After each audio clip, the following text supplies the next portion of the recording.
시푸드의 최강자. 직영 매장 20개. 연매출 약 1,000억 원. 국내 유일무이 수산물 외식 유통 전문 기업. 국내 최초 시푸드 레스토랑을 시작으로 지금은 세계 최초의 타이틀까지 거머쥔 그야말로 살아있는 레게노 바이킹 그룹. 누가 만들었냐고? 바이킹? 바이킹? 바로 이분! 바이킹 그룹의 박재준 대표입니다. 평일에도 주말에도 예약 마감. 원스타도 아닌 투스타도 아닌 무려 랍스터. 이곳에 오면 랍스터가 무한대이기 때문이지.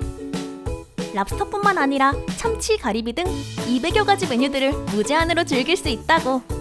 이런 바이킹 그룹도 순항만 있던 것은 아니었어. 저희 매장 내부에 뷔페 컨셉의 식당이 많다 보니 수많은 식당에 들어가는 수천 가지의 식자재를 관리하기 어려웠기 때문이지. 그래서 80여 개의 업체들과 매일 주문을 넣고 카톡으로 일일이 대응하는 그야말로 극한 상황이었어.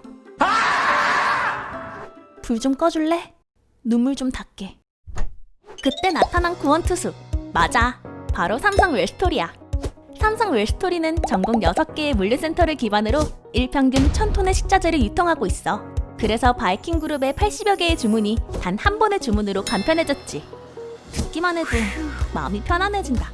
이렇게 삼성 웰스토리는 바이킹 그룹과 친구가 됐어. 바이킹 그룹에 속한 여러 매장들을 방문했지. 그리고 각 점장들의 불편한 점을 들어봤어.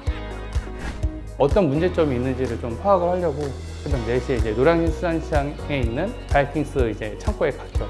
점장들의 불편한 점이나 또는 힘든 점들을 다 좀 파악을 했고요. 그리고 현장의 소리를 좀 굉장히 많이 듣고. 그렇지. 식자재 유통뿐 아니라 고객 특성에 맞는 맞춤형 솔루션까지. 이것이 바로 찐친 아니겠어?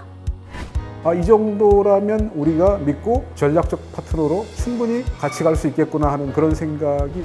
삼성 웰스토리는 삼성전자 임직원몰에 바이킹스의 랍스터 상품 제안을 했고 그 결과 8억 원의 월 매출을 올렸지. 삼성전자 DS몰이나 이런 부분에도 랍스터 상품을 제안을 한다면 유통의 판로가 또 개척되기도 하고 바이킹 그룹도 매출을 올리는 그런 동반 성장 부분을 같이 제안을 했습니다.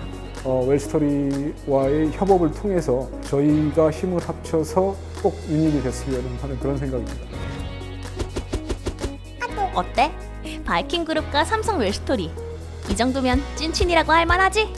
앞으로도 삼성 웰스토리는 시푸드의 최초 바이킹 그룹이 세계 최고가 되기 위해 노력할 거야. 많은 응원 부탁해.